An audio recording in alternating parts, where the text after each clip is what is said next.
Do you know what GS stands for? And no, it's not Goon Squad. It's actually the Grand Touring Sedan.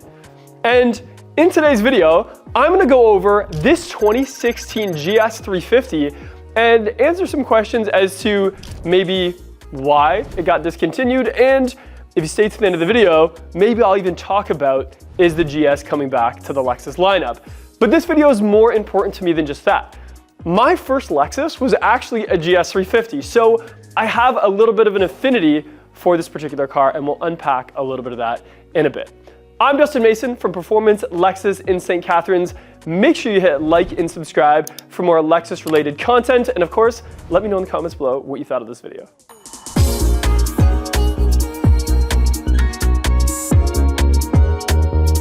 Okay, so let's start talking about some of the exterior styling. Now, in previous year GSs, the front would have been one of those front ends of a car that if you didn't know what it was, it probably wouldn't have even caught your eye. And I think that was on purpose from Lexus. But on this 2016, we started to see a little bit more of the bold GS fascia start to come into play.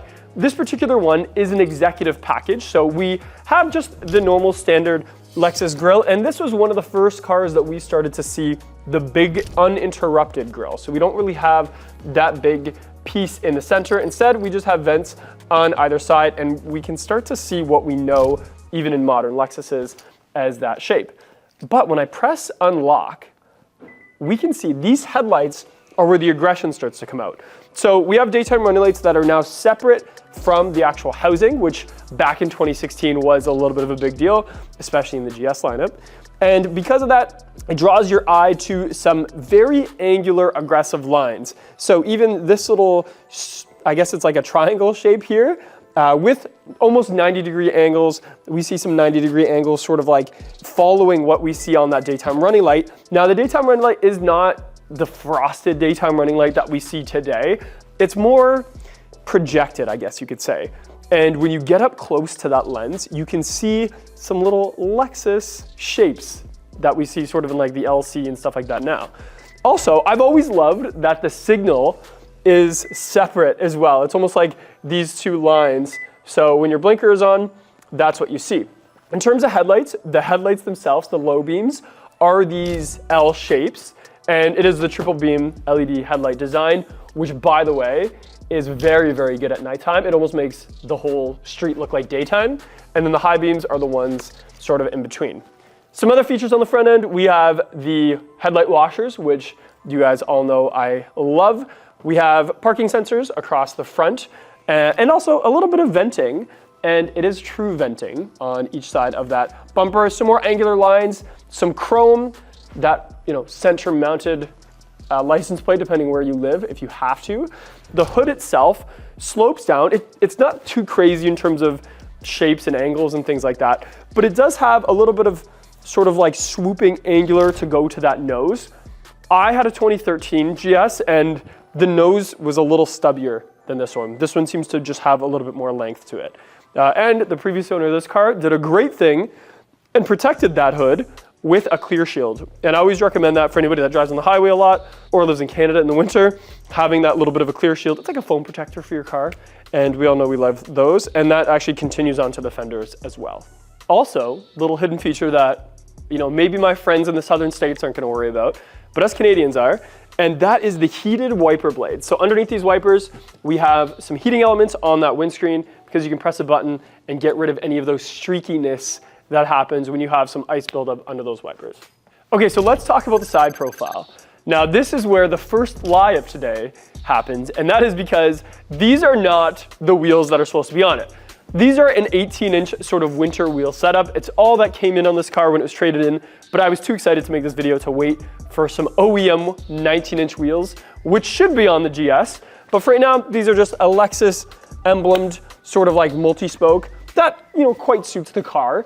However, I do wish they were the 19-inch because the 19-inch just looks a little bit more bolder like the rest of this car does.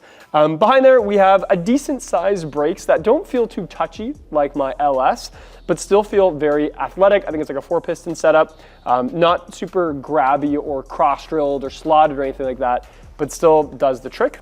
And then we have some body lines that are subtle, but once you notice them, you notice them. One of them is on the pearl paint you can notice. sort of extends from that front fender all the way to the back door, swoops a little bit, and then continues on the rear fender. Then we have a little bit of a lip kit towards the bottom that has some angles to it as well. The mirrors, nothing to write home about there, just a classic Lexus mirror. And again, the previous owner did a good job and protected it with some clear shield. And then we have chrome. Now, I'm a black car guy. I love black cars. And this in black, which is what I had, that chrome really, really pops. On the white, I mean, if the rims were a true matching chrome, perhaps it would look a little bit better. But on the white, you almost don't notice it as much.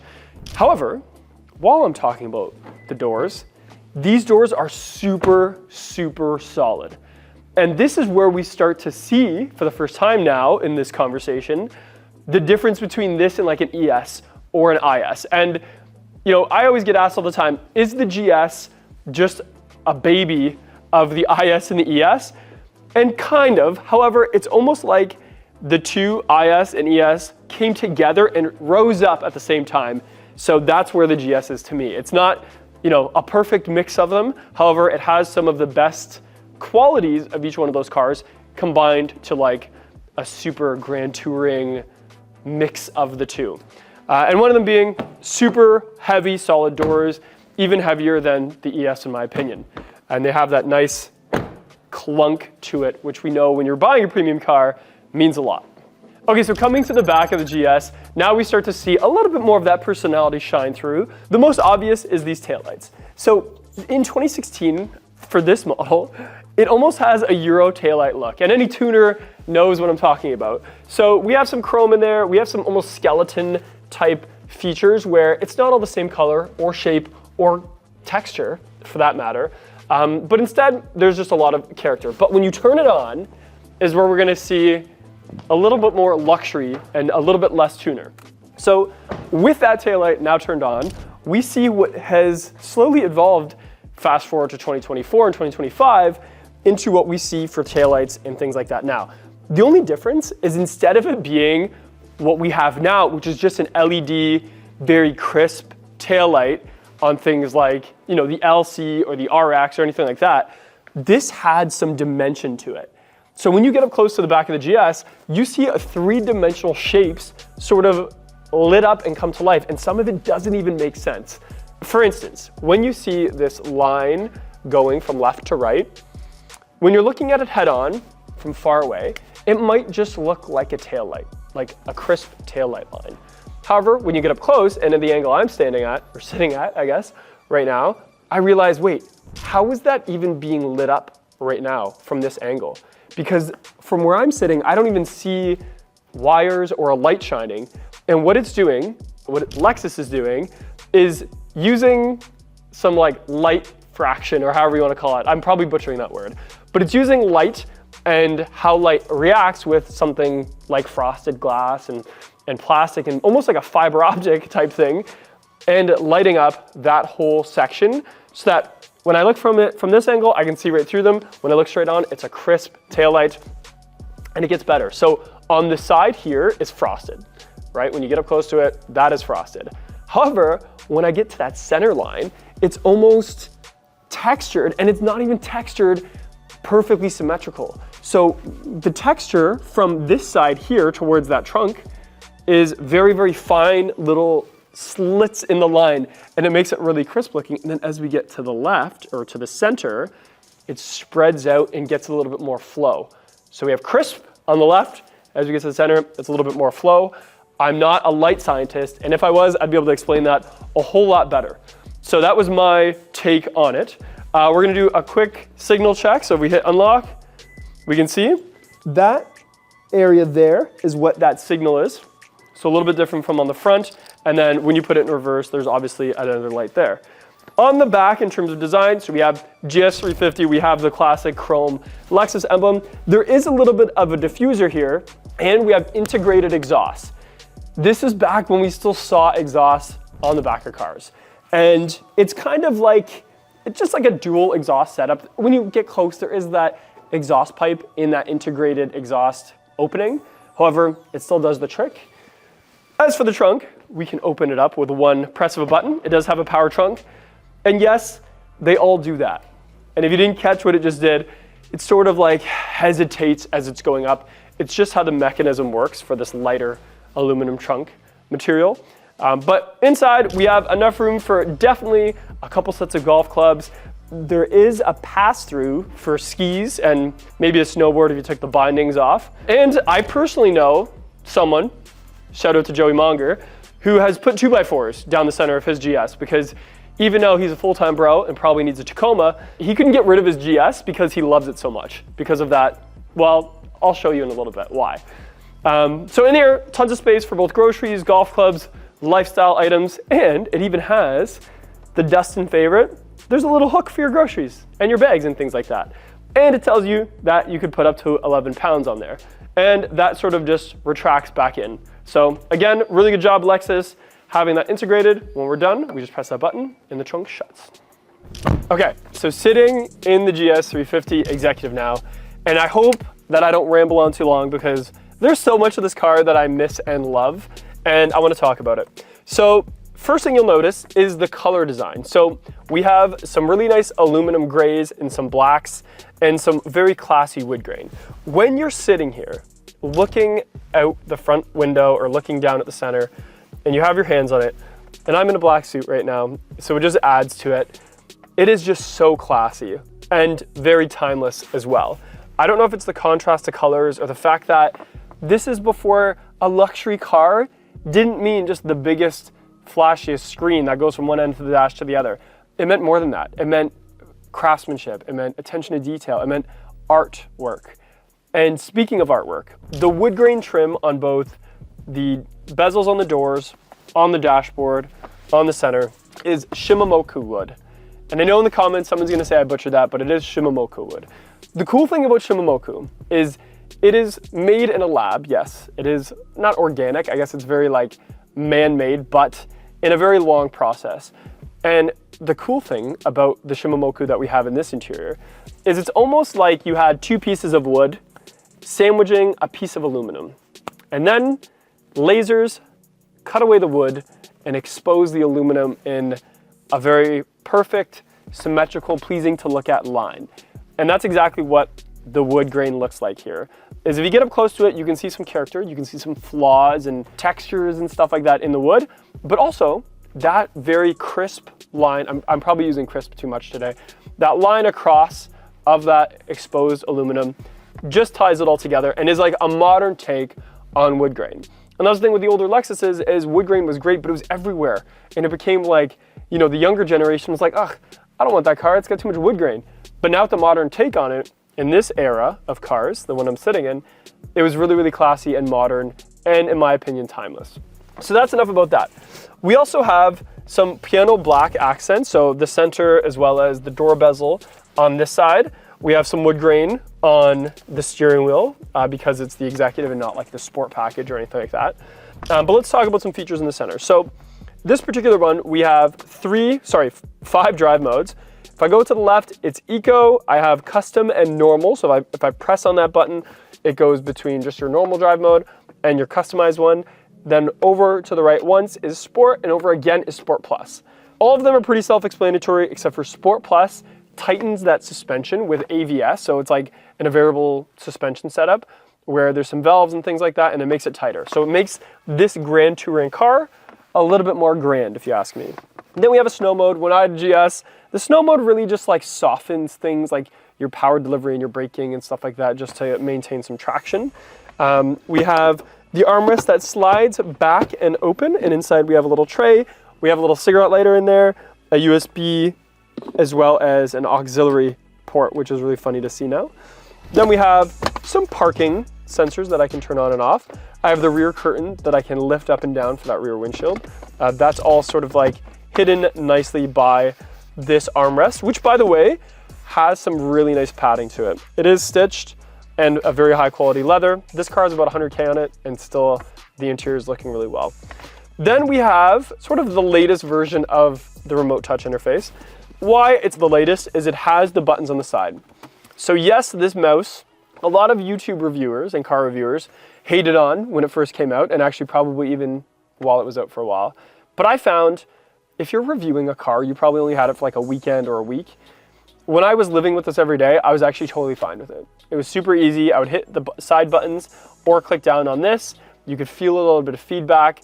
And because of this being your controller, that screen is so pushed in that it doesn't take up the whole dash, and we had room for some artwork, which was really nice. So that is a benefit to having the remote touch interface, is we didn't need the screen to be within reach for fingers because this did everything. Then we have 2 cup holders. You can remove the little center to make your cups bigger. We have heated and cooled seats, which are both auto. We have climate control, again, auto climate control, obviously. However, there's something about it when you switch the temperature, and instead of the number just changing, it almost like rolls. Like it actually looks like it's rolling, which is pretty cool. And then because of none of this is, in the screen, all of the buttons you need are right here. So we can use the remote touch interface for a lot of things. However, if I want to hop over to radio or CD or Bluetooth, I can just press these buttons here. Same thing with my climate control. I actually have real buttons that I can press instead of the new cars with the screen. So to each their own with that. And it does still have a CD player, which I know a lot of you guys, a lot of you older folks for sure would miss being able to put a CD in there. Above that, we have a very classy Lexus clock, one of the classiest Lexus clocks. I think, again, it goes with that GS theme of modern class, where it's timeless, but it doesn't look like, it's super outdated or anything like that. Probably not, I bet you a lot of you can't even read those types of clocks, because I get that joke all the time at the dealership. Then we have the old version of the multimedia display. So on here, like I said before, you feel a little bit of feedback in that mouse. However, it kind of makes it feel like there's notches so that it's less of a distraction, a bit more intuitive once you get used to it. At first, it's going to feel super weird. Then we just have, your classic settings, our built-in map. Your text messages can come up and stuff, but it doesn't have like CarPlay or anything like that. What I did like is it has like a split screen to it. So on the left, I could have my map. On the right, I could have my music if I wanted, or vice versa. I could have my music to the right, my map to the right, and my music to the left. And I could customize all of that. And again, it's deep in the dash. Like it's in a cavity in this dashboard so that it doesn't get glare. It's not like in everybody's face when you're driving. It's just tucked away nicely. And that's how we made room for some beautiful wood grain and some beautiful angles to this dashboard. I feel like I'm sitting in the RX where there's a ton of space in front of me, and we have hand-stitched leather dashboards too. So we have a Takumi at the factory doing that on the GS, which is really, really cool. Gauge cluster-wise, again, it's not super digital because it's the executive. The F-Sport one, I think, is a bit more digital. But we can change, some things. We can see some messages and our digital readout of the speed if we want. But also we have the tachometer to the left, and it's got a little bit of a shine to the metal there. And then our speedometer to the right. I know I said that kind of funny. We have radar cruise, lane departure alert.